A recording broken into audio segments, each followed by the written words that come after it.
Panizzi is known as the asphalt ace, the terror on tarmac. His is the name to fear, Peugeot's sealed surface specialist. All this, even when he came to rallying late. I waiting 24 years to start for my first rally. And I did only the tarmac rally during 10 years and more.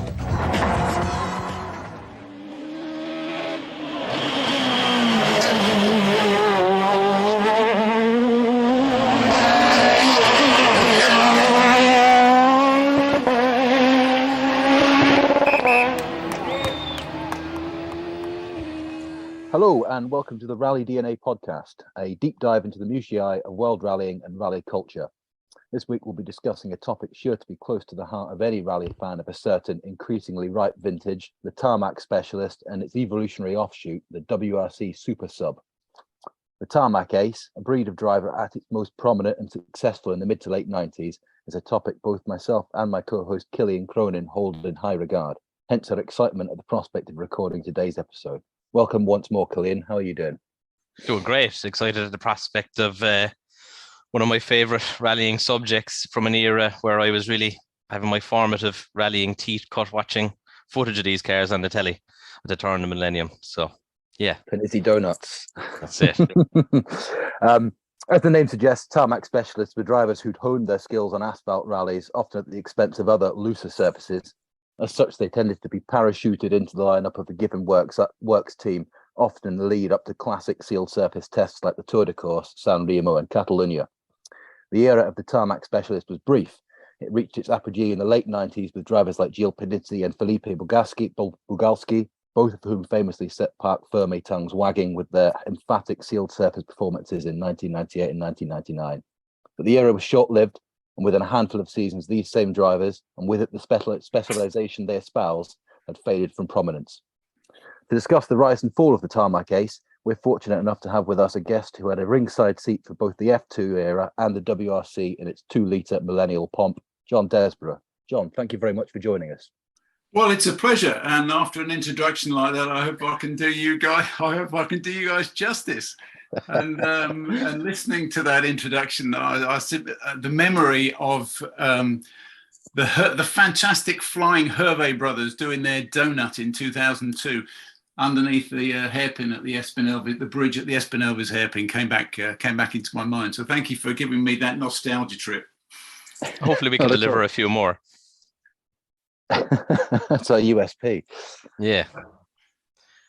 So, John, I pointed out there, this is kind of my formative, development watching rallying on telly back then, or WRC events really back then. And you're one of the voices, coming over the airwaves from then. So you should be well positioned now to help us out and drop a few more nostalgia trips and anecdotes from that time. Yeah, by all means, ask me a very hard and detailed question, and I'll be very glad to answer it.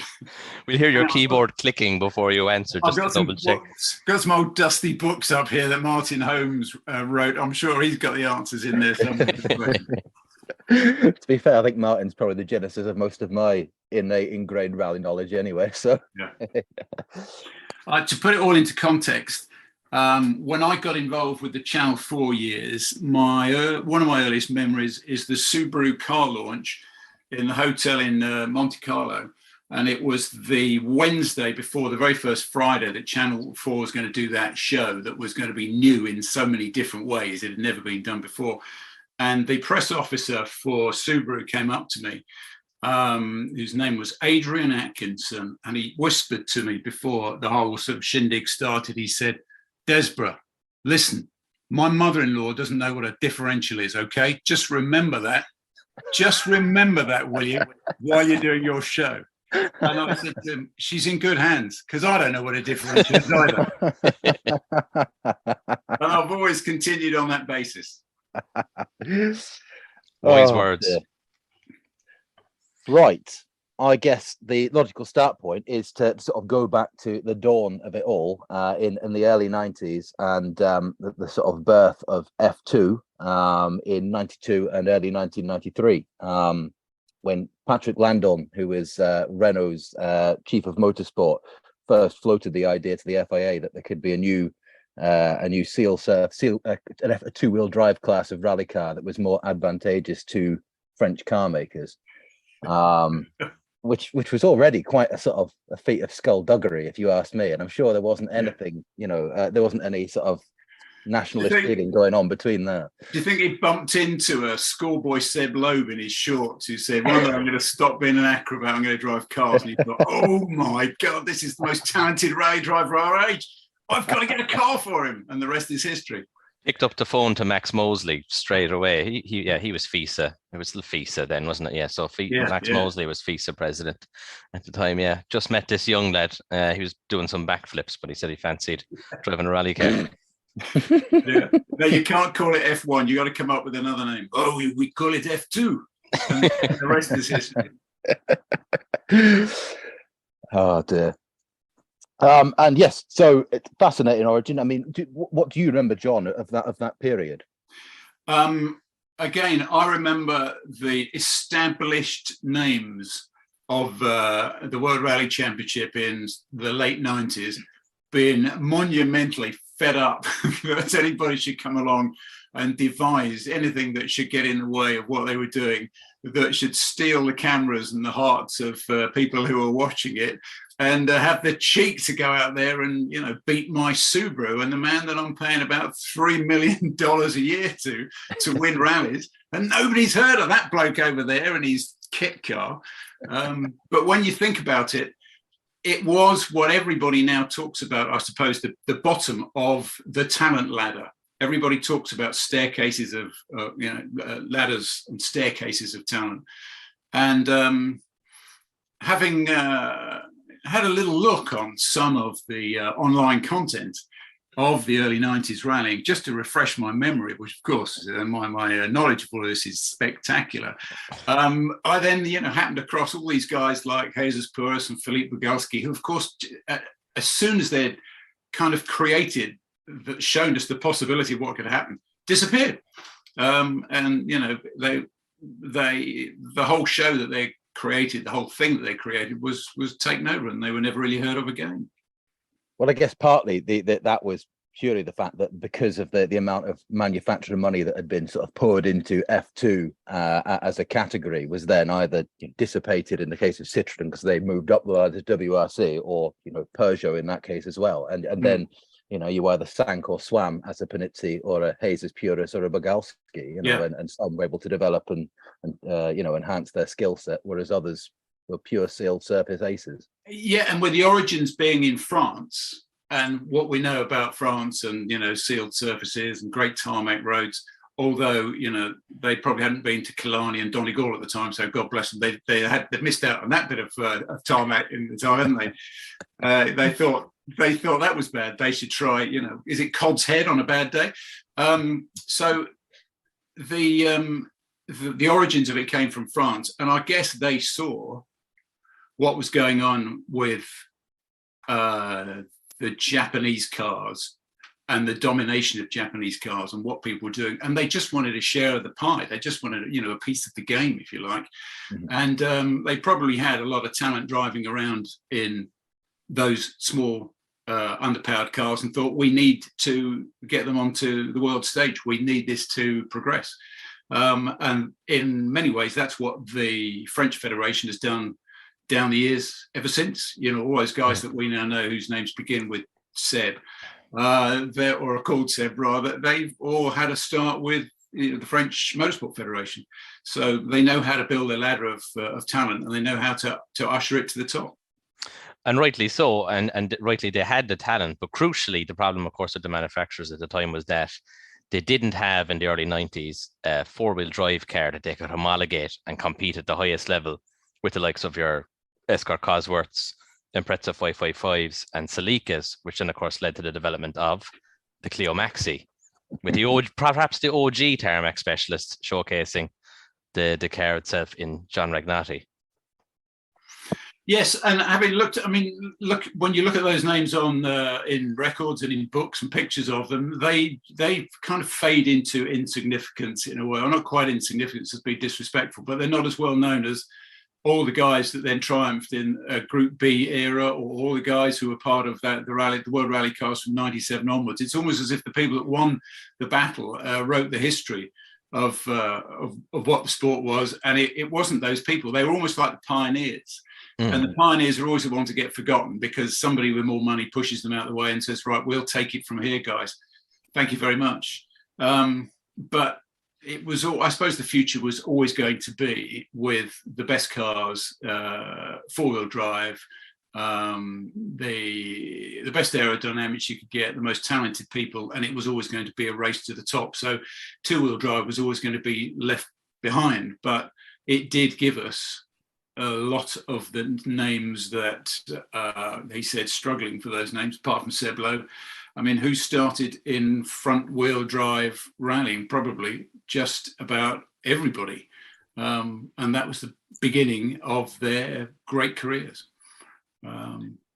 Absolutely. And I think it's also the fact that no one appreciated, well, except perhaps Renault and Patrick Landon, how much of an advantage they were potentially building into the maxi kit car formula. Certainly back at the start, you know, I mean, there were you could run. I think your average kit car was about 300 kilograms less than a world rally car. Come the end of the decade, you could be far wider, different suspension geometry, and of course, pretty much free to do what you wanted with an engine, as long as the OEM valve sizes were retained. So you could have to high heaven. And of course, this was in step with, limited slip diffs, really sort of, front wheel drive limited slip diffs either, certainly coming into their own. And no one really paid this much attention, at least outside of France, until they were forced to pay attention later, and in the 98 and 99.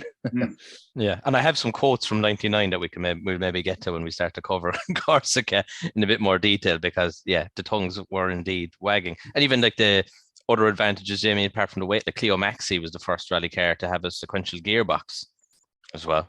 Trivia that. There you go. In the nerdiest pub quiz in the world. Is that the case? It was the first one. Wow. And again, I suppose that there they are pioneering, and yet where are Renault now? Then they're not part. Are they part of the PSA group? Or are they even part of the family and the DNA? And no, they're not. They're not part of Stellantis. They're still their own, and semi-state owned as well. I was going to say they are still partially state-owned, aren't they? I mean, I'm sure that had no part to play in Renault's desire to sort of influence the FIA, and I'm sure it didn't help them in the slightest. That's tough. What are you hinting at? We might alienate our 3 French listeners, and I checked earlier just to be sure how many we could alienate. Monsieur Bogalski, Monsieur Le. Someone somewhere stubbed out a Galois in anger, and with a Gallic shrug. Yeah, well, poor old Bogalski never got to hear us. So no. Maybe one of the Sebastians and I don't know, Yves Maton. No. But with listening to you there, just list the composition, the makeup of the kit car, what you could put on it and what you couldn't, what you could get away with, what it did. I was listening to the end, got to the end of the list that you were reading, and I thought, yeah, fantastic. Let's get on with it. Let's build one now and enter it somewhere. What fun we could have with that. Can you imagine? I mean, there's a story and there's a film for Netflix right there about these lads that, put a car together like that, went out and challenged them all over again. And how foolish of the big established names in the sport not to know that these things were going to be an awful lot lighter. We're going to wipe the floor with them when it came to their beloved asphalt. Yes. I mean, I suspect part of it is probably because F2 as a class, across the board, could seem quite pedestrian. If you look at an F2 Mark III Golf GTI rally car competing in the British Rally Championship, it's an impressive sounding and going bit of kit, but it's never going to challenge a WRC car. So it's only, the French stuff that truly developed this ability to humble WRC cars, and again purely because the amount of money that was thrown at it and the fact they could specialize so wholeheartedly.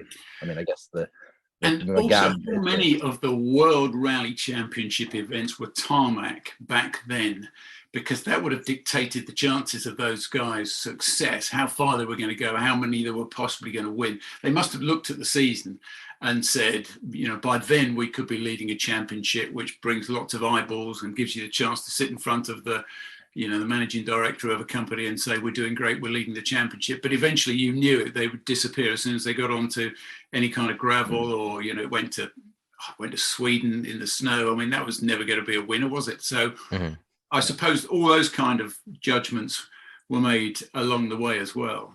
But the cars sound magical. They sound fun. And they're the kind of things that you want to be involved in, not like the enormous beasts that would frighten anybody at that level now, where they just have the chance to sit in one of the current WRC cars and, see what you just press your foot flat and let the aerodynamics do the rest. There's certainly it's still a very exciting, there's still some of the most exciting footage to watch from that era is of these cars, but maybe it's very much a case of the light that burns twice as bright burns half as long or something. But what you have to consider as well, particularly as Jane pointed out, these French cars as well. We had plenty of other kit cars as well, like the FIA 2-litre World 2-litre Rally Cup, something like that. It had a couple of names. That was never going to fly, was it? No. It's far too long for a title. But like the likes of Hyundai and Seat had these kit cars too. But it was when 1997 comes in, we have the likes of the 306 and Desborough. Desborough is in testing at this point, but the 306 arrives and really starts to show what's kicking off.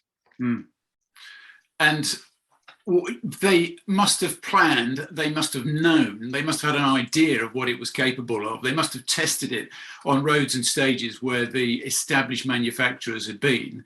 They knew that the step up on tarmac couldn't be, that big. They knew where the advantages lay. They must have done that kind of basic research and thought, we stand a pretty good chance of doing well here. But you ask yourself, what was the future if they were going to enter the F2 class and just muller everybody in sight when they got onto decent tarmac, and they could use the skills that they had honed over the last 10 or 15 years growing up in France. They must have realized that if they were going to be that successful, it was soon going to end. And if you can't beat it, you got to legislate against it. And so that's what the FIA must have thought. And when they brought in the new regulations, when were they? When we had the production cup and all those, the official junior championship and the Super 1600s, about 2000, 2001, something like that. Yeah, 99, 2000 PWRC, and the Super 1600 really started. It was 2000 for Super 1600 because Bugalski actually, we're probably skipping ahead, but Bugalski went on to drive a Super 1600 Saxo, which is probably my favorite Super 1600 in 2000, post his Zara kit car success of 99. Yeah. I suspect it might have been, from an FIA point of view, with the car makers, the French car makers, a fairly transactional thing. Because although I'm sure the FIA realised deep down that perhaps they were allowing an advantage potentially in the years ahead, but equally both Citroën and Peugeot, of course, subsequently joined the WRC as full fat works teams. And I'm sure it was never laid out as such in as starker terms. But from an FIA point of view, two new big car manufacturers, joining one after another, and for a while, cohabiting. And it certainly added to that apex period of the early 2001 or so when we couldn't move in the WRC for OEM car makers. Cool. Halcyon days. They were the glory years. Yeah, they must have known what they were starting, and they must have realised with the combination of the car and the drivers, you probably didn't need great budgets to run it. You didn't need hundreds of thousands of spares and lots of technically university educated people to run them, and so it was a pretty simple operation. And in many ways, the service park where Subaru and possibly Toyota at this time, possibly Mitsubishi, thought, we need to do something about this. These guys are coming in and they're making us look like mugs. We beat them on the gravel, but they've got people that are really only known in France, and they're coming in here. They might not necessarily be winning, but they're on the podium. And what are they contributing to the whole gig? Are they paying for any of the promotion or the TV? No, they're not. They're just coming in and making mugs of us. And in a way, it was genius that that somehow PSA managed to have Peugeot and Citroën running alongside for a time. in that they probably decided that they would fight against each other, and it would be the survival of the fittest. You know, you don't, if you just have one, then they'll sit back on their laurels, they'll take it easy. But if you have two from the same country and two from the same group, then you've got competition, and then you've got real competition producing great performances. Yeah, absolutely. And I think, you know, the OEM, the guys, the Group A four-wheel drive guys weren't completely blinkered to this idea quite on. I know Ove Anderson of Toyota and John Wheeler of Ford were both, you know, in 95, 96 could already see that they were, you know, these cars were getting faster on WRC rounds, resented the fact that the Renaults and Peugeots of this world they could build a car that was so specialized that it, you know, it didn't matter if it couldn't see which way a Celica WRC went on Acropolis gravel, because, you know, in its natural environment that it inhabited, it was so perfectly adapted, you know. But in a way, when I think back to the cars that I aspired to, and I'm going to reveal my true age now, looking through the 80s, the car that I had was a Peugeot 205 with the 1.9 engine in it, in that lovely graphite black and those lovely leather seats.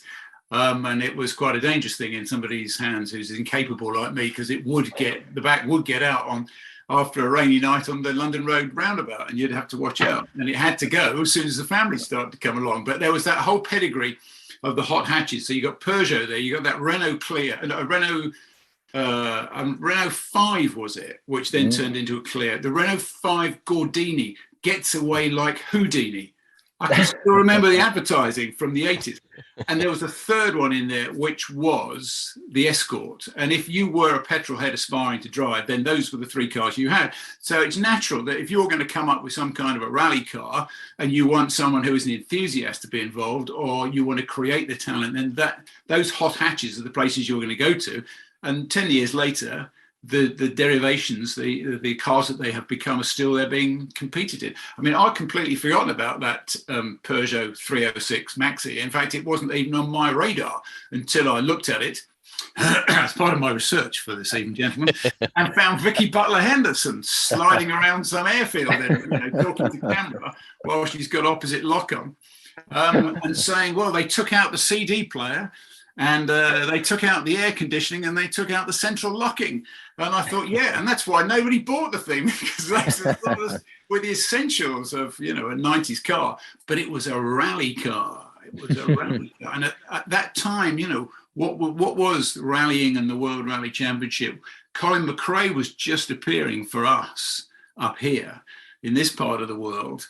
And, well, he was in a Subaru. We'll go and get one of those. That's the car I have. Which was so popular apparently in the late 90s that it was the Ram Raiders car of choice. Did you hear about that? Did you read about that one? If you wanted the baton from the Escort Cosy. Yeah, if you wanted to go down to the shopping estate, you know, and Ram Raid Currys and go and get yourself a free compact stereo, as they were in those days, then you took a Subaru Impreza, and the police cottoned onto that, so they went and bought a load of Subaru Imprezas to go and catch the bad guys who were getting away, having raided the Currys shop down. It probably wasn't known as Currys in the 90s, but you get the picture. Was that what you were doing before the Channel 4 gig? No, before I stepped into Richard Burns's Subaru in 1999, which I think was that car, that particular Subaru, I hadn't really known what the World Rally Championship was, but that sitting in Robert Reed's seat going around Cornbury Park when I was at Sky News, that was a life changer, because up until then I'd spent my time trying to convince them to get interested in Formula One, because I thought that was the place to be, with all those, you know, Mansells and Hills and Coulthards floating around. That was a place to get in. There'd be some good stories there. But once I'd sat in a Subaru, four-wheel drive Subaru, that my life changed. My priorities in life changed. My car desires changed. I no longer wanted that Peugeot 205 anymore, because, you know, four-wheel drive was what it was. Boxer engines, whatever the hell they were. That's the thing. You've got to have those. It's got to have STI on it, or be a grey import. So at that point, that's all. I don't know how they did it. I mean, I remember David Richard once saying to me, the boss of Subaru, or possibly STI, said to me once, David, you realise that 10 years ago, before we went rallying, I just produced boring agricultural equipment and tractors.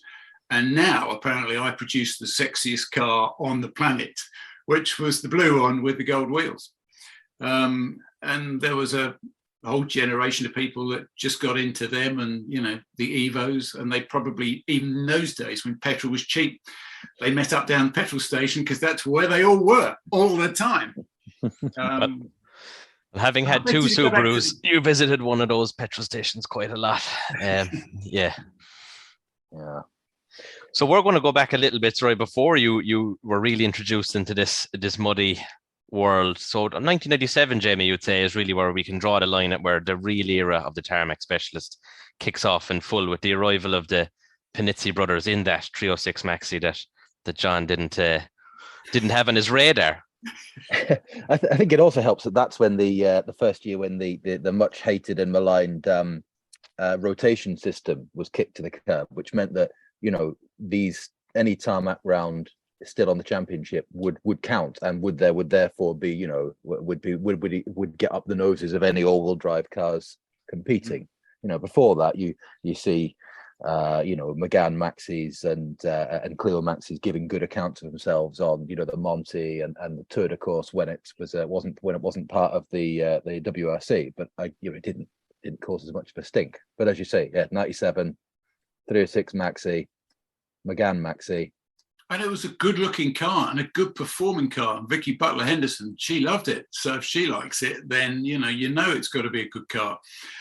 But it had come after that 205, and you know that 205 was one of those hot hatches, and you're only really going to fall in love with one of those Peugeots, aren't you? Or are you going to trade one in and go up to your Maxi?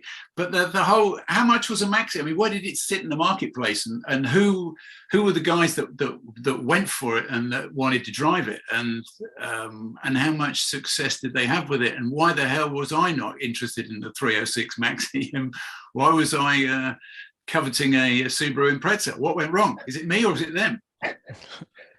I don't know. Maybe the 306 Rally, perhaps in terms of the road going marketed car, maybe wasn't quite as wild enough or screamy enough as the other car homologation cars that were coming from Ford and that at the time. But you know, they gave us the 206 afterwards.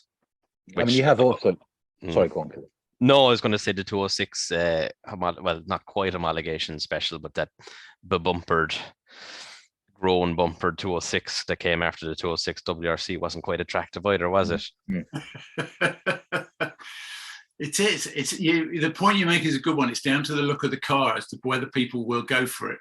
And to hark forward to that Subaru Impreza, the noise that comes from the exhaust tailpipe as well. And maybe, you know, Subaru had learnt the lesson that a car had as much of its character was from the sound as from the sight. And I bet a lot of money went into getting the noise of the car as it went by correct. A lot of money spent on all those high-grade sports cars, getting the noise of the engine just right. Aston Martin probably spent a fortune on it. Whereas, you know, Citroën and Peugeot, maybe their priorities were different. Maybe they were after, you know, people like us. And what were they after? They wanted us to buy the car, or they wanted us to get into rallying. They probably thought, well, they're all getting into this rallying thing. They all love their cars. Let's give them a car, and then through rallying, they'll buy the car. Yeah, well, I think that's it with the French manufacturer's approach. It wasn't really to sell a special model as in so much it was to market the whole range and just give more more visibility to the range of the 306 or the Zara as a whole, which really lends itself forward to what came in the WRC rules later, when people could enter with any car as such. It didn't need to have a four-wheel drive turbocharged road going variant in advance. So I guess they were probably a bit ahead of the times in some of that. Absolutely.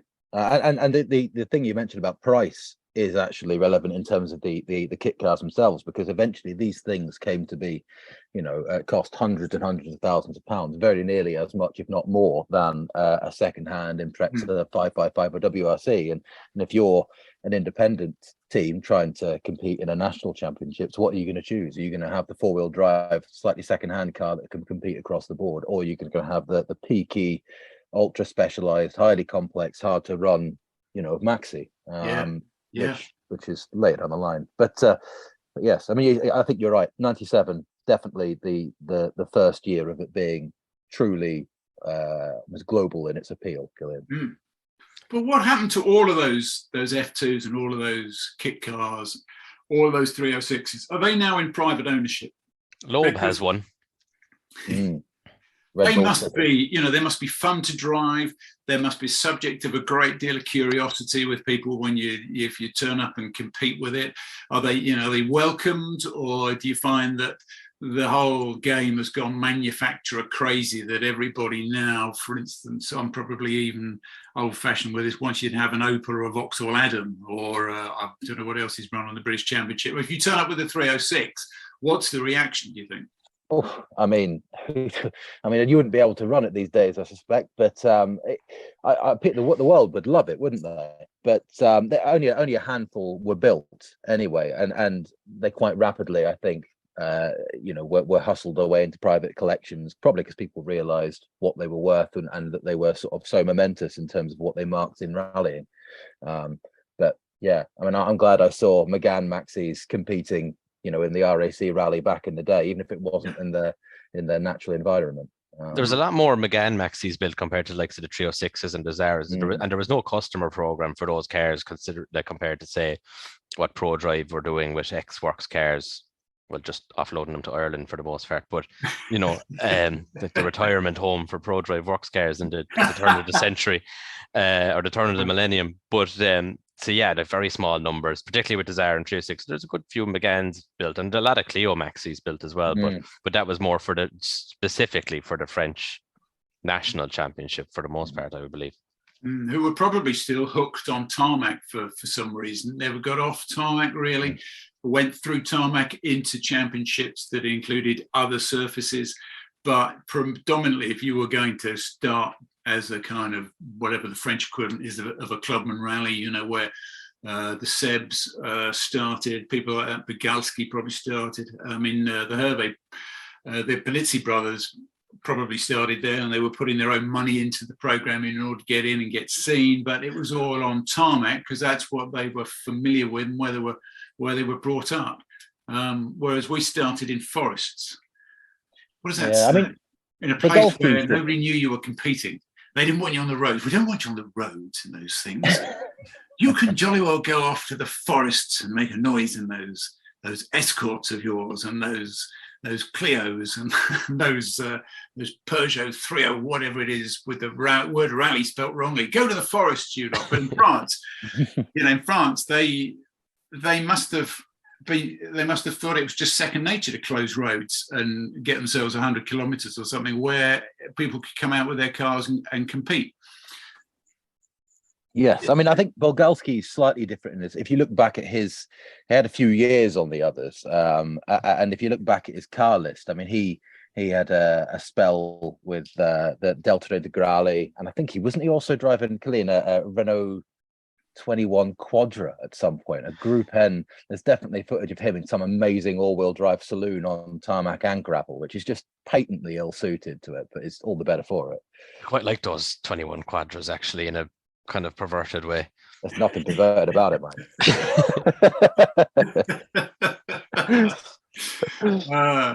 Hush with your language. Wash your mouth out talking like that. Oh, I've just done a quick dash TWRC. So Renault 19, 16 valves. Well, Integrales, you're correct in that, yeah. Renault 5 GT turbos. There's your Renault 21 turbos. Oh, this is Bogalski. Yeah. Yes. Yeah. Yeah. So he would have been the elder statesman of these guys, really. A Mercedes 190E Cosworth as well. Yeah, that's a unusual one. And cut his teeth in golfs.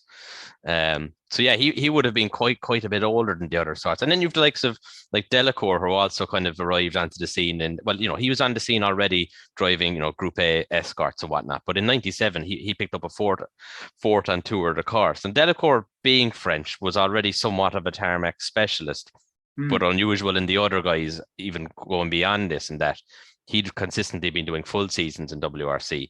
But I think he saw the chance now to pick up a few more victories I mean, that must have been quite a brave move. Looking back, we all know it paid off. But the idea that, you know, from a Delacour's point of view, you'd go from running an Escort Cosworth in '96, you know, being effectively in a works team, to taking a punt on this little known front wheel drive project. You know, it paid off, and I'm sure there was perhaps a knowledge of the 206 WRC program in the future, which probably played a role in convincing him. But at the time, that must have felt like a big stab in the dark.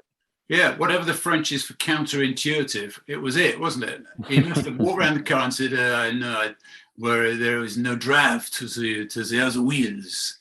And they had to say to him, no, sorry, here, it's just two-wheel drive here. Francois, sorry about that, mate, but that's all we got. But this is what the kids are going to be getting into in the next year or two. And in actual fact, they were right, weren't they?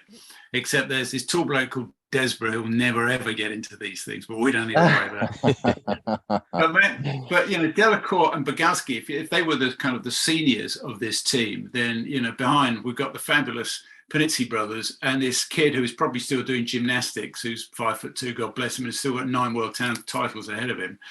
And maybe they thought, okay, so we can take our established French stars who are, what were they, in their sort of mid to late 20s or something, and we can get them into this program. And we are thinking now seriously at board level that we're going to have a go at getting to the World Championship. But, you know, along comes this guy, Seb Loeb.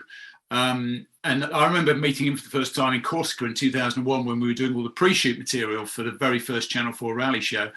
And he didn't win because he was in a kit car, I think, in Corsica that year in 2001. I think, was it Bugalski's? You can look that up on that very good website that we know and love.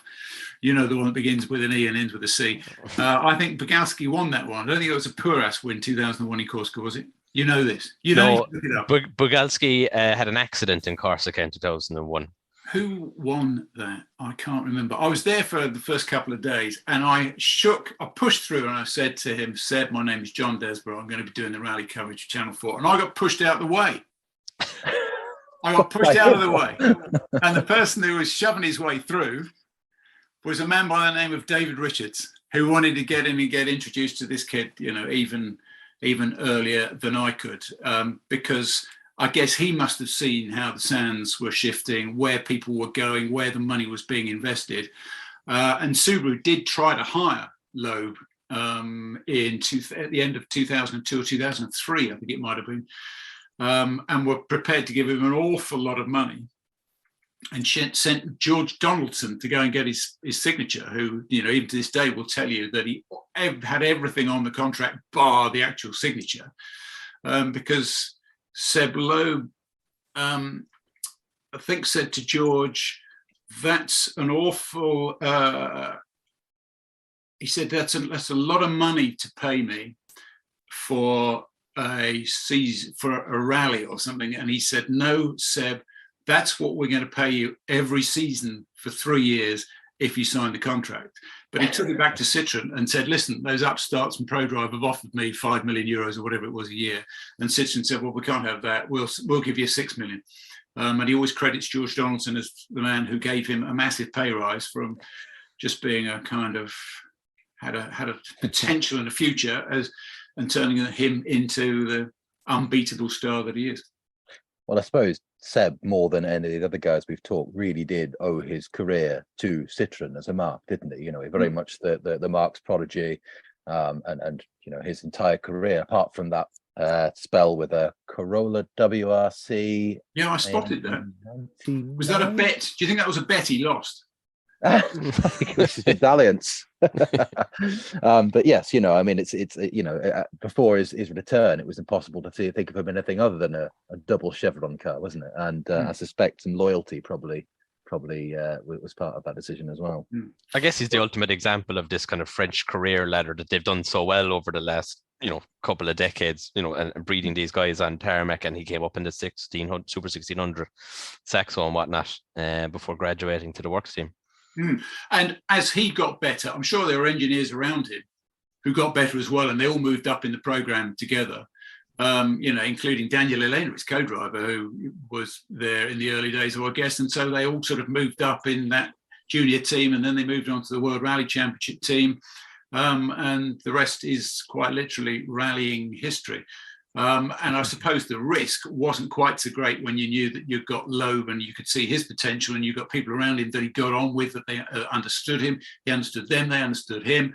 And to run that program, it was at some point, it was going to be a natural step to take that group and move them all up and get them involved in the very first World Rally Championship campaign. And that Zara, actually, when I think about the Zara, that was and is still the best looking Citroen World Rally car when it was on tarmac.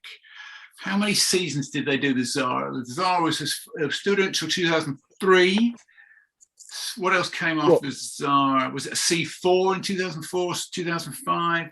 Never liked the look of that. But the Zara on tarmac, that was a beautiful car. That looked the business. For sure. And before Citroen could be ready for the likes of Loeb, they arrived in 98 with the Zara kit car, ably piloted by Bogalski and Puras, and they got a WRC debut result of 5th in Catalonia. And this is really very much the origins now of this team and car that gave us this Loeb success. The kit car had been in development in 97 to 98. And then the ire of the other teams was really starting to become apparent at this stage, wasn't it, Jamie? Yes, absolutely. I mean, but by 98, it became fairly impossible to ignore the pace of these cars. And you say guys like, everyone forgets Jesus Puris, and I don't know why, because he's got the best name of any rally driver in the world, Pure Jesus. And then, as I'm sure we'll get to, the idea that Citroen, in the background of the Zara kit car, were fermenting the Zara T4 program, which was the all-wheel drive, almost test bed for what would become the Zara WRC. Although, of course, there are a lot of differences. And that's the car that completely wiped the floor with the French National Championship in 2000 with Bogalski.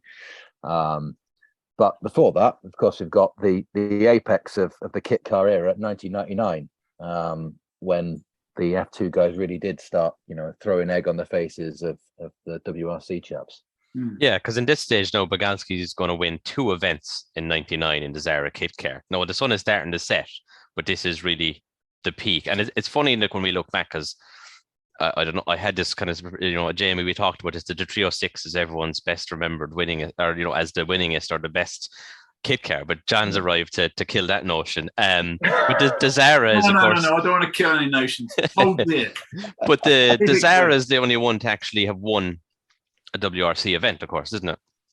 Yes, although the Maxi got very close. Yes. Delacour was in the running for outright victory on the Tour de Corse until the final day of 1998, when it pissed it down on a Sunday morning stage, and that allowed Colin to sneak into the lead.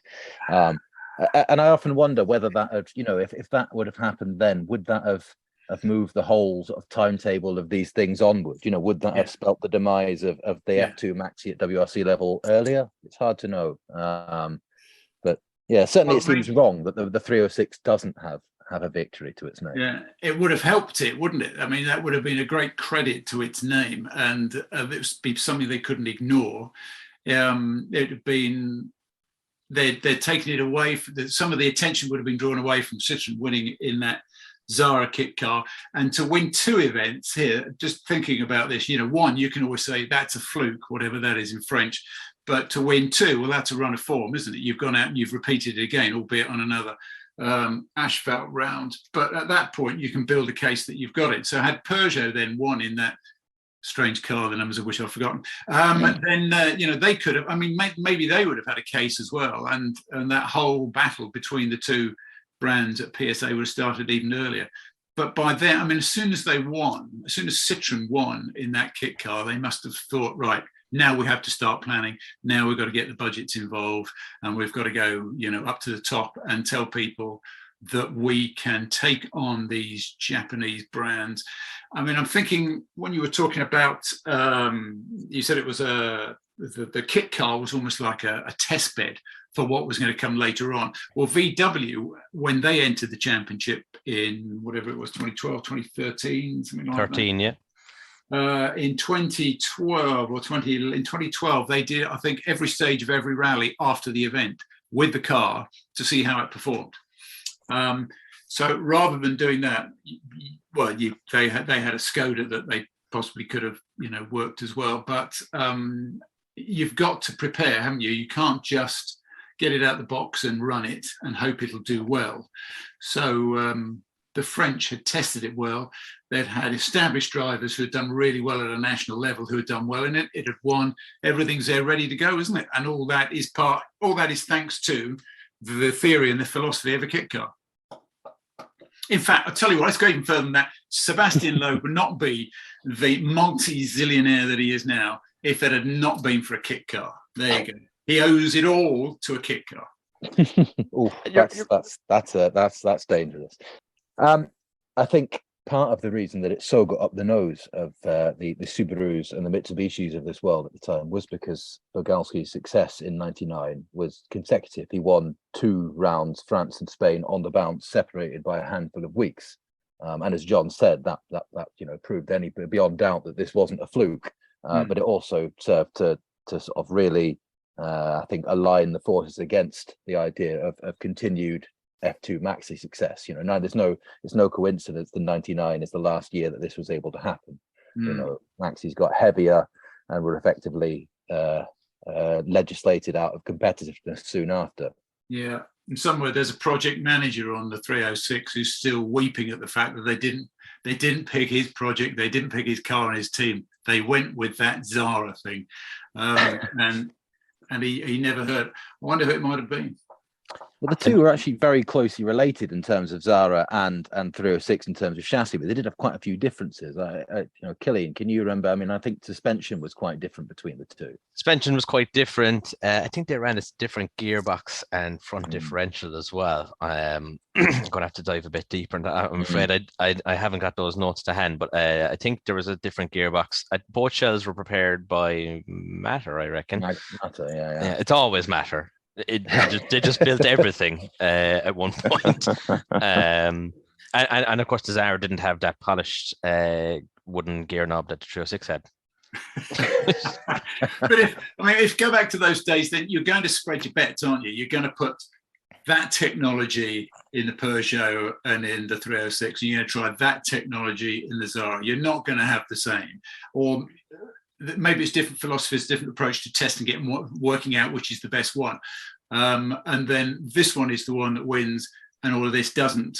Or it's going to be, survival of the fittest. Whichever one wins first, proves to us it's good enough to take into the World Championship. That's the one that we go with. But eventually we get to a point, now that theory falls down because you've then got, Two of them. You've got both of them competing side by side, at which point somebody at PSA must have said, there must have been a recession there somewhere. Did we have a global shutdown somewhere in about 2000 and when did they go? When was that strange Marcus Gronholm large coupe thing? 2004. 307cc. Yeah. I wasn't going to say it. That was with 4 gears. 2005 was that? Or 2004. What happened there? What were Peugeot thinking at that point that they would? And that can't have been a Corrado Provera, the team manager, decision. He couldn't have just chomped on that cigar and said, "Next year's guys, we get rid of this car, we go with this one." Peugeot must have said, "This is such a fantastic way to sell cars. We're going to take this old dog we've developed over here, and we're going to give you that."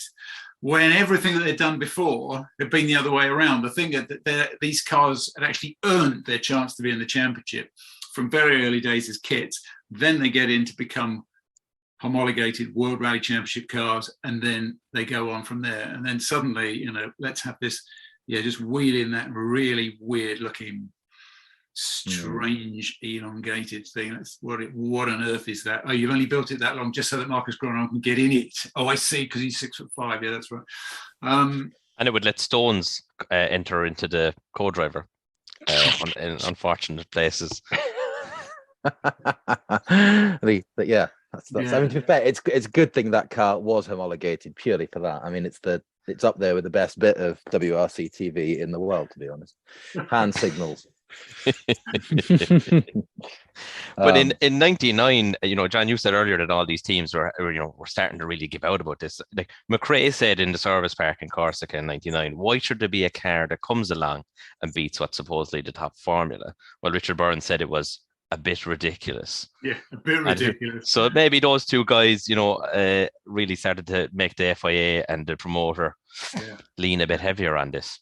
In a way, that wasn't the perfect year because Colin had just moved on to Ford. Richard had just taken his place at Subaru.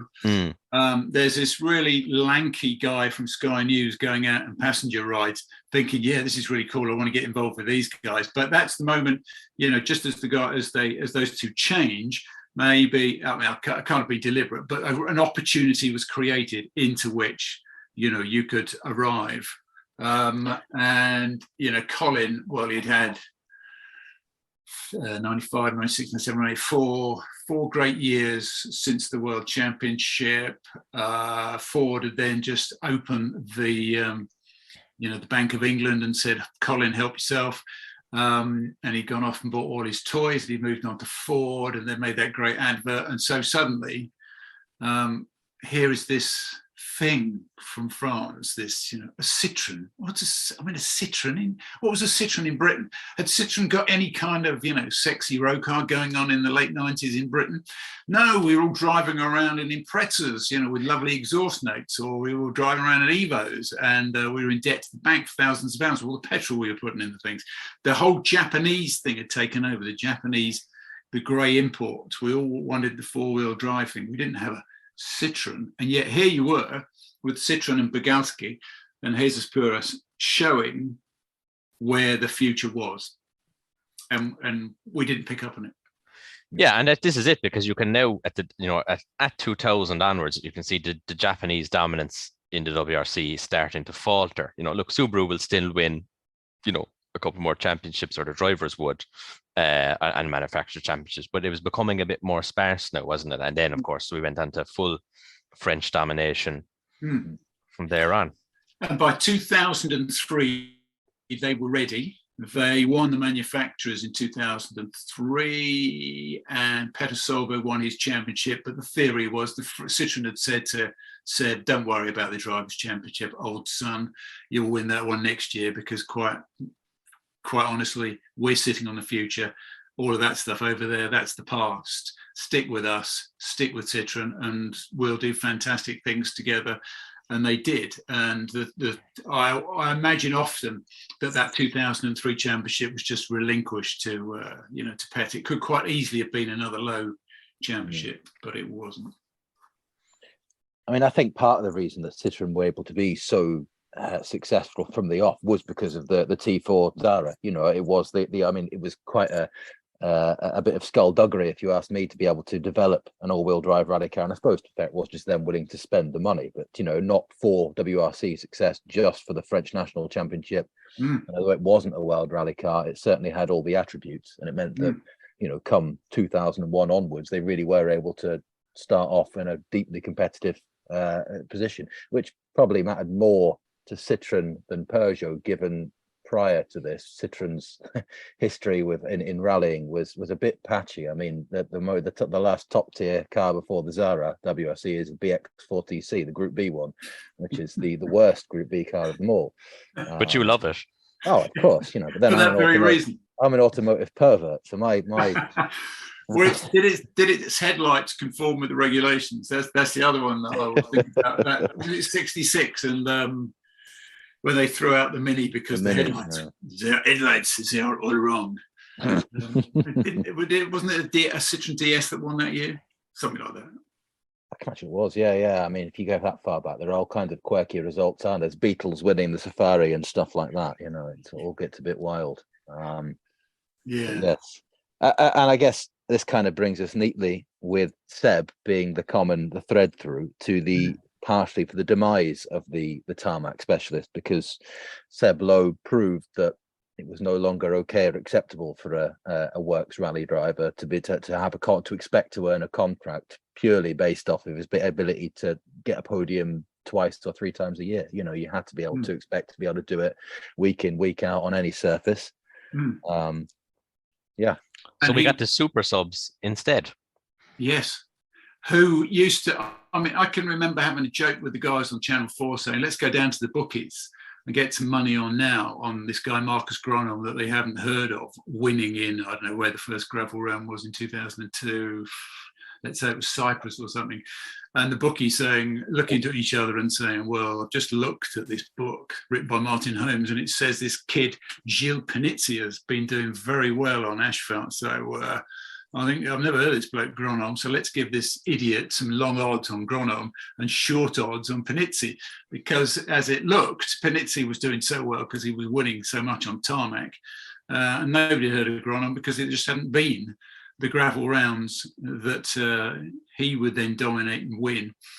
And the Panizzi brothers used to annoy me because they ruined my arrival in this sport. Here I am, gone to Channel 4, begged them to give me the gig. I get the gig. We go on long distance rallies. I turn left on all these big planes and somebody hands me a glass of champagne, and rallying is now making money and it's glamorous. It's fantastic. And then I'm going to go watch Colin and Richard win all these rounds of the World Championship. Dream job. Thank you very much. Just hand me the big Cuban now. And it never, you go to places like, Corsica, or we go to San Remo, or we go to these Tarmac rounds, Catalonia, and then the Panizzi brothers would turn up, and Panizzi would win. And it was a dreadful interview. One of the great clips of one year, I think it was 2002, was him trying to describe a bird coming in through the air duct and landing in the car. And he hadn't got the word in English for the word bird. And we just turned him into, an idiot of the coverage. Here's this, look at this strange French bloke who, apparently cheats as well by cycling the stages with a wig on.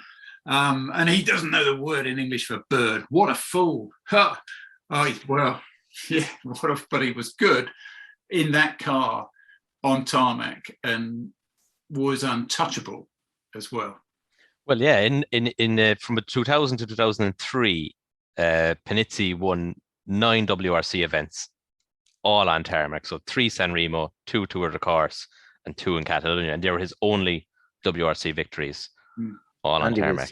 He was leading the Monty in Prezza in 2000 as well, wasn't he? I believe. No, before he crashed out on the final day. There was definitely when he had a private in Prezza WRC, and showed that it wasn't just all front wheel drive. How do you think he'd get on with Croatia or Japan this year is going to be on tarmac? I'm just thinking that strange event that we were very glad finished off the season at Monza. I wonder how he would have done there. If we could get him back, get a vintage Gilles Panizzi and his brother back to compete on these rounds now and see how they would deal with that sort of tarmac. It's just a crazy thought that if somebody else gets the next round of drinks in, I'm just thinking, I'll fill the conversation before he gets back to the table. Yeah. It'd be good to see. I mean, Panizzi doesn't seem to do much anymore. Della Corse still turns up to Monte Carlo kind of religiously enough, doesn't he, in various bits of equipment. With that co-driver he describes as Corsica's fastest sheep farmer, whose name I can never remember, and I've met him a few times in Monte Carlo. A great character that I tried to recreate in one of those stories that I wrote and put into those World Rally Championship books, which I must send to you, of course. Nice. Still available on eBay. Come on, you knew I was going to raise it. Yeah, you get the plugs in. Sooner or later, those books were coming up. Seamless. Plug away. We'll insert some more at the start and at the end. If you want, we'll record a separate ones lately to drop in at the start and the end of the episode. Links in description. He was fascinating because I wish I could remember what his name was, but he was a shepherd from Corsica, and Delacour had him in the recent Monte Carlos when he would turn up sponsored by Romania. And I think he got a car off, I can't remember what he was driving recently, something like an Alpine 16, 17. What was he in? And Delacour drove an Alpine A110 RGT the last couple of years in Monte. He does the recce in a Porsche. Well, he did the recce this year in a Porsche 911 Targa, new one. Didn't crash this. At least I don't know if it was borrowed or not, but he didn't crash. He only crashes F40. Does yeah. But isn't that great? I mean, who would you rather be? Maybe this is a stupid question. Francois Delacour, you can turn up at, Tutil Porsche or whoever and say, give me a car for the recce. Me and my mate, we just fancy doing the recce around Monte Carlo and having a great week, a bit of a blast, a bit of crack, have a few drinks and remember the old times. Or do you want to be Seb Loeb and you're going to get into one of these Fords? And we all expect you to win, Seb, because you're a 9 times champion. You've got all these events and you've done all these great things. Meanwhile, Delacour and his co-driver, whose name I can't remember, they're just rapping and riffing in the car as they do the recce around Monte Carlo. And I suppose the super sub era, that's a very, very short one, effectively 2001 to 2003, because from 2004 the FIA mandated the closed the idea of having a third WRC car as a sop to rising costs, and it meant we saw less of guys like Stefan Sarrazin, who's the one who always sticks in my mind. Yeah, he has a one-time F1 dalliance. He has an interesting career. A lot of circuit racing, Le Mans and GT racing. Yeah, he raced in Formula One with Minardi. Was it Minardi? I was going to say Tyrrell, but yes, no, absolutely. What a guy. I remember him he did superb stuff in Impreza WRCs and the Tour de Corse. He's probably like the last of the super subs, really, or we're probably skipping, but because who were the others? I mean, who would have started it? Who was the first super sub, do you think? Well, I guess I was going to say to you, put that one to you, John. You were there at the time, kind of 01 to 03, when these guys, these ex-Tarmac Masters, well, they're still Tarmac Masters, but they were now being drafted in for part-time drives, but in the WRC cars rather than specialist equipment. What was the kind of the mood back then? Like, I mean, like Panizzi and Delacour were doing full seasons, admittedly, but you've got the likes of Jean-Joseph. Yes. Would he be one? Simon Jean-Joseph, absolutely well known in the past. I think still does gravel notes for Seb. No, not Seb Ogier. He's still involved somewhere in the shadowy backgrounds, working with someone. I can't remember who it is. It might be Seb Ogier. They were in TV. You have a very short space of time to work out who the people are that count, who the people are that you really ought to be talking about, and who the people are that the audience back home are interested in. And it was not Simon Jean-Joseph or Philippe Bogalski. John, those are these strange Frenchmen that turn up for tarmac rounds. Don't worry about them. They won't be there in Kenya, Finland, New Zealand, Australia. And they weren't. But they were still doing an important job and still racking up points for the manufacturer, which in France, almost more than anywhere else, was the most important thing. It was getting the manufacturer's championship, driver's championship, of secondary importance. Whereas I think the guys at ProDrive and possibly Malcolm at Ford realised that the real eyeballs were on the personality. We were into the people that were doing it as much as we were into the brand of the car and the kind of car that was doing it, which is why, they took Colin McRae and turned him into, well, the most popular computer game ever, to the point where the Japanese thought he was Lara Croft and he was an invention. He didn't really exist. And somebody had dreamt him up on a computer game. So they went with the personality. Perhaps that's where Richard Burns failed, but they go for the person, whereas the French are going for the manufacturer. So it's all about the car and it's all about the car brand more than it is about the driver himself. I'm just thinking about how. So we never hear of Philip Bogalski after about 2002, something like that. We never hear of his appearance after 2001. So he's gone. The Panizzi brothers are some sort of strange walk-on cameo role that we turn into fools and idiots on the Channel 4 coverage, and they're good for going to the advertising break just before we get to the news. So all these guys are going, and Seb Loeb is taking over. And when did Mitsubishi pulled out and then Subaru pulled out? And I remember at that point working at Sky News, and it made a story. They called me into the studio to talk about how Subaru had pulled out of the World Rally Championship. I remember using the phrase, "This is like Noddy leaving Toy Town." This is incredible. Everything that company has ever achieved has come through the World Rally Championship. The only reason we know about them is because they were cool rally cars in blue, gold wheels. So by that point, I reckon all these other brands are thinking, that guy Loeb, that Citroen car, be it the Zara, the C4, whatever, they're unbeatable. We don't want to be there. We can't win. They're too dominant. Whatever we try, we can't get involved. And just championship after championship after championship goes their way. Malcolm gets involved and almost beats them when he hires Marcus Gronom in 2006, gets very close. I think Gronom won Monte Carlo in 2006, if I remember, in a Ford. So, there's this little sort of wave. There's a few big punches thrown back at Citroen, but then they still go on, and they're still the dominant brand in the World Rally Championship. And to take it back to kit cars, and it all started, 7-8 years before, with this little project around the kit car.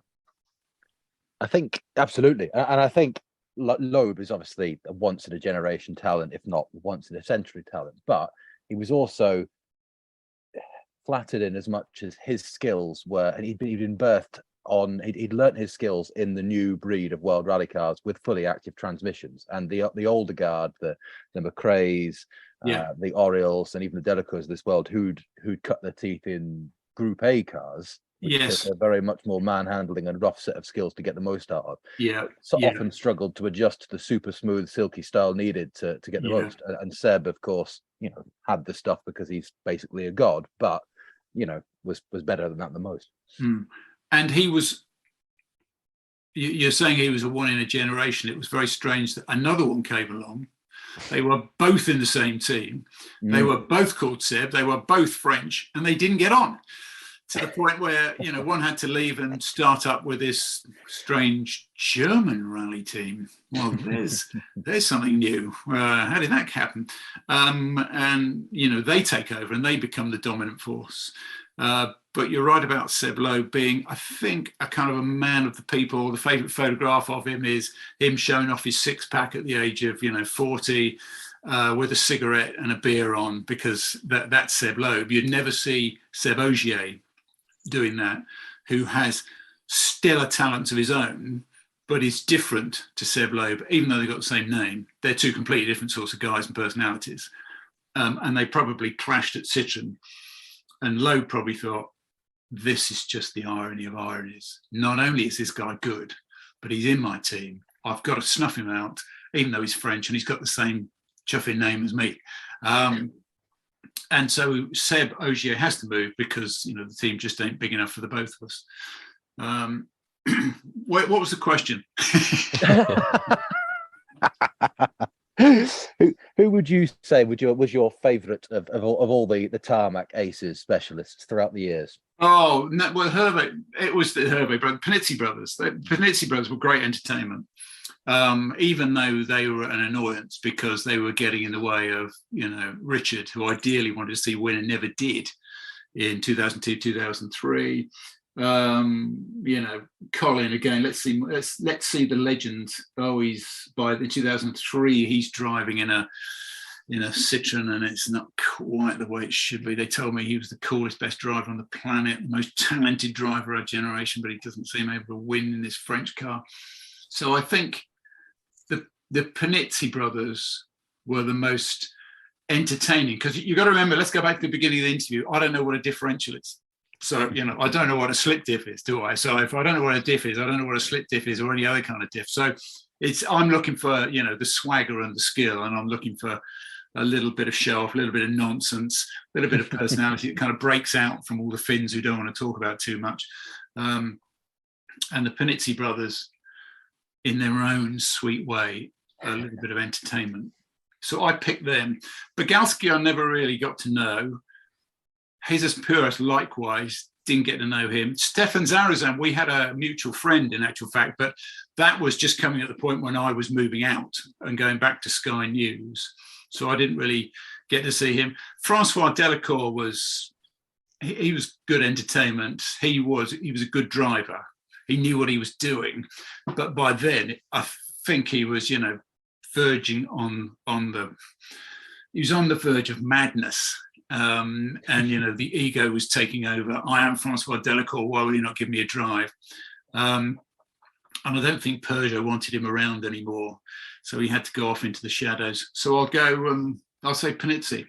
It's a good shout. I think a lot of people will be in agreement with that one. And poor old Panizzi was, with another team, another winning team that was kind of scared off. Perhaps, like, maybe not scared off, but to see Subaru and Mitsubishi both disappear around a similar time at the height of this French dominance, as you say, it can't be not completely unrelated, I guess. But Panizzi had that ill-fated Lancer WRC 05 drive, although he did get its best result of the car with a third in Monte, suitably for a man of his skills and talents. And then Mitsubishi were also no more after only half a season. The best thing about Gio Panizzi is that in his early 90s, in his youth, he looked like Pat Sharp from Funhouse. So that makes him the best. Sorry, he looked like Pat Sharp from Funhouse. He's another mutual friend of mine. I'd never ever thought of that, but you're absolutely right. And he also had a spectacularly beautiful wife with dark hair and brown eyes, I think it was. She was ever so slightly taller than he was. It did make you wonder, You think, hey, Gilles, you've done well there. Man, you've done well. We don't know who you are. You're a bit of a lunatic. You don't know the word for bird in English, but you... well done. Very good. We definitely scuppered any hope of Panizzi coming on the podcast in this episode. Hey, he might be a big Funhouse aficionado. Who wouldn't like? I don't even get that reference, so I don't understand that one. I don't get that one, I'm afraid. Yeah, Funhouse was probably a very British thing. You missed nothing. Fair enough. Well, yeah, I think that probably brings us through that pretty neatly, isn't it? I guess, Loeb really the one who kiboshed the whole notion, and obviously changed rallying completely as well in other ways with his kind of the more professional athlete kind of vibe, but really put the final nail in the coffin of this French tarmac master, because he was just a master of all. Which is what you had to be able to do if you wanted to be considered a champion. You had to win on every surface. You got to do ice. You've got to do tarmac. In many ways, I think if you slipped another tarmac round into the championship, I'm trying to think how many there are now. It might swing the balance again, but you'd have to win on tarmac and you'd have to win on gravel. Back in the day, when I think that the techniques between the two were entirely different, whereas now, to a greater extent, you just floor that right foot and let the aerodynamics take over. With all that power and that strange hybrid thing that, again, is in the same reference book as differentials. I haven't picked it up, I haven't read it, and I don't know what it does. Well, we'll see how Rally Japan goes this year. That should be an interesting one to watch. We should be back there. Should have been back there. New Zealand, we finally got back to as well. And, well, who knows? Maybe that'll light things up. There was talk of Subaru coming back. That was 4 years ago. Somebody fairly high up who should know mentioned that they were talking to Subaru, but they left because I think the choice was we either create a diesel engine for our cars or we stay in the World Rally Championship. They decided a diesel engine was going to be the thing that they were going to do. Oh, that was a bad horse to back. Can you think of it now? All of the devil, I keep. Well, with the downfall of STI as a brand, which no longer exists, I think any hope of Subaru returning is probably completely in the bin. But you brought up New Zealand, John. I think before we let you go, it's another one we're back to, which I think everyone's very excited. What are your thoughts on New Zealand and any predictions? Well, being a man of that age now, I was thinking to myself, do I do 48 hours of pain getting there, 48 hours of pain recovering from the jet lag, do the gig and then repeat the dose on the way home? Or do I just do it remotely from the UK, which is what I'm going to do? But that choice was made for me because I decided this time I wanted to do all the recorded highlights. So I shall be covering New Zealand from what they commonly call the man cave at home. It's proper speed, they're proper roads. It is a combination of New Zealand and Finland. It's worth going to. It's worth taking the pain. I drove a couple of them in a hire car and then got out the insurance policy and read the bit that said under no circumstances take this car on a rally stage even after the rally, because your insurance policy will be null and void. Only I read that afterwards when the thing was covered in dust. But the sensation of going from, inside to outside of the corner, the camber is incredible. It's great when they get it right on the camera, and it's an incredible experience. I think I did it at about 40 kilometers an hour. They'll do it at about 140 kilometers an hour. And it's a special place. They said it's great views, but every round of the championship now with the cameras and the helicopter Wescam gives you great views. And I looked at where Seb Ogier was in the road order, and I thought, yeah, no wonder you want to have a go, because you're doing what Chris Meek used to do back in that year of the 2016 when he popped in the DS last year, the DS3, just sort of have a look at the road where he was in the championship and think, yep, that's the sweet spot for Mexico, and that's the sweet spot for Portugal. I'll have an entry there. Thank you very much. Oh, I won.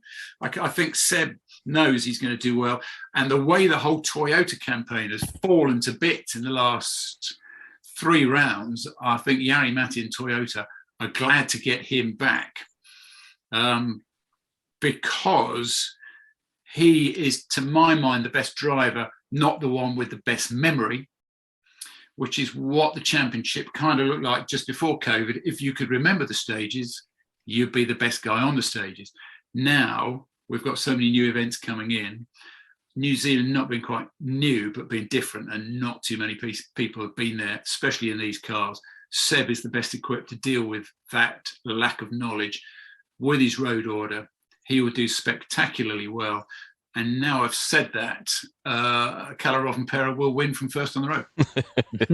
Well, of course, and Ogier has to believe has never won in New Zealand, because of course it hasn't been featuring on the championship that much lately, which still sounds mad that Ogier can go to an event that he hasn't actually won, which is a wild Argentina's concept. another one. He's never done Argentina. The word is Mexico's coming back next year to film March.